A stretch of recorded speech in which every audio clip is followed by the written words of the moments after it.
అన్ని చేద్దాం.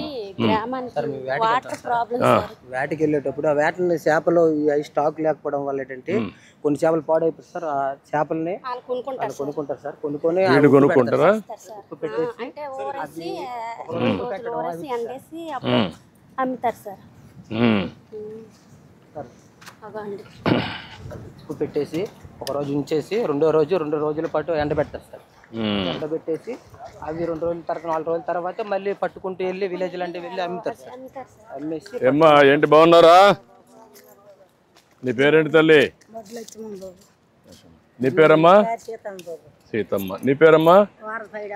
పేరమ్మ. ముగ్గురు కలిసి చేస్తున్నారా? ఒక్కొక్కరు ఇది ఎవరిది? ఇది లేవు, ముగ్గురు కలిసి కొనుక్కున్నారు. ఇప్పుడు ఎంత అమ్మా ఇవి అన్నీ ఎంత కొన్నారు? 10,000 అయిందా? ఇప్పుడు ఈ చేపలన్నీ ఎట్లా చేస్తారమ్మా? ఇది ప్రాసెస్ ఇది ఎట్లా చేస్తారు? మొదటిగా కట్ చేస్తారు. దీంట్లో ఏమైనా క్లీన్ చేస్తారా? ఇవన్నీ కూడా తీసేస్తారు. అది చేస్తారు. అది తీసేసి దీనికి ఏం చేస్తారు? మళ్ళా ఉప్పేస్తారు. గట్టిగా ఎండబెట్టేసి ఉప్పు కొట్టేసి నీటిలోని మళ్ళీ 2 రోజులకి తీసేసి ఆరబెడతాం. ఎన్ని రోజులు ఆరుతుంది? 3 రోజులు 4 రోజులు పడతాయి. 3 రోజులు పడుతుంది. ఎన్ని గంటలు? ఒక్కొక్క రోజుకి ఎన్ని గంటలు? ఉదయం నుంచి సాయంత్రం వరకు పెడతారా? అది బాగా ఎండిన తర్వాత తీసుకెళ్ళి పట్టుకెళ్ళి పల్లె వెళ్ళిపోతాం. పల్లెలు అమ్ముతారు. ఇప్పుడు మార్కెట్ ఉందమ్మా వీటికి? ఇక్కడ కాదు, ఊర్లో ఉందా? కొంటున్నారా? ఎవరిళ్ళకెళ్ళి అలా అమ్ముకోమే. ఊరు తిరిగి అమ్ముతారు. మోసేసి తిప్పేసి అమ్మడమే. మీరే వెళ్తారా? వేరే వాళ్ళు పంపిస్తారా? మళ్ళీ మీరే వెళ్తారు. మరి మాకు ఇదే బాధ. మరి తల బాధలు వేసేసి పచ్చి చేప మోచి ఎండి చేప మోచి మాకు అంతా ఇదే బాధ. మాకు వచ్చింది పేద పరిస్థితి. నీకు ఎంతమంది మా పిల్లలు? నాకు ముగ్గురు. వాళ్ళు ఏం చేస్తారు? 2 ఆడలు ఏటి సీరియల్ చదివినేది. నీకమ్మా? వాళ్ళు ఏం చేస్తారమ్మా? చచ్చిపోయాడు బాబు అన్నాడు. ఏటకి వెళ్తాడు, 20 వాళ్ళు వెళ్తాడు. ఏటకి వెళ్తాడు. నీకు ఎంతమంది అమ్మా? వాళ్ళు ఏం చేస్తారు? వాళ్ళు ఈ పైన ఎందుకు చదివించాలా? నువ్వు చదివించలే కదా. నువ్వు తప్పు నీదే కదా. అప్పుడు చదువులు లేవు.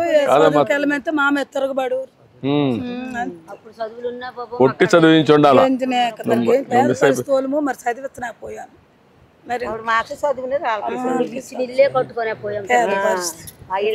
ఉంటాయమ్మా పరిస్థితులు, ఉంటాయి. పరిస్థితుల నుంచే బయటకు రావాలి. ఇల్లు కట్టిద్దామా అవన్నీ చేద్దాం కానీ మీలో కూడా అందుకే నేను వచ్చింది. ఎందుకంటే అందరినీ చూసి ఏం జరుగుతూ ఉంది, ఎట్లుంది, మీ పరిస్థితులు ఏంటి, ఏం చేస్తే బాగుపడతారు అవన్నీ మాట్లాడడానికే వచ్చాను. ఇప్పుడు మీరు చూస్తే మొన్నటి వరకు 10,000 ఇచ్చేవారు. వేటకు విరామం ఇచ్చినప్పుడు తక్కువ డబ్బులు ఇచ్చేవారు. ఇప్పుడు నేను దాన్ని 20,000 చేశాను. ఇది నేనే 2014-15లో ప్రారంభించాను. అప్పట్లో అంత మునిపి ఇచ్చేవాళ్ళు కాదు. అప్పుడే నేను వరలు పండించాను. తర్వాత డీజిల్ ఎన్ని ఇచ్చా, కన్సెషన్స్ ఇచ్చాను, బోట్లు కొనిచ్చాం, అన్నీ చేసాం. ఇప్పుడు మళ్ళా చూస్తున్నాను అన్నీ. నేను ఏం చేయాలి వెనుకటి నాకు తెలుసమ్మా. తెలుగుదేశం అంటే మీరు ఎప్పటి నుంచో ఉన్నారు. తెలుగుదేశంకే ఉన్నారు. నాకు ఉంది.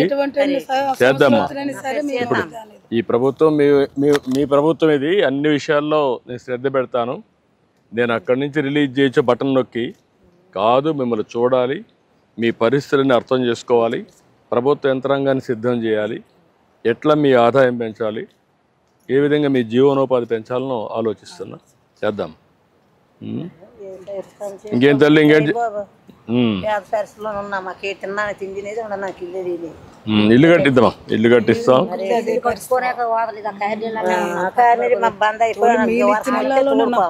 ఆ పాత ఇల్లు ఇప్పుడు కట్టిస్తాం.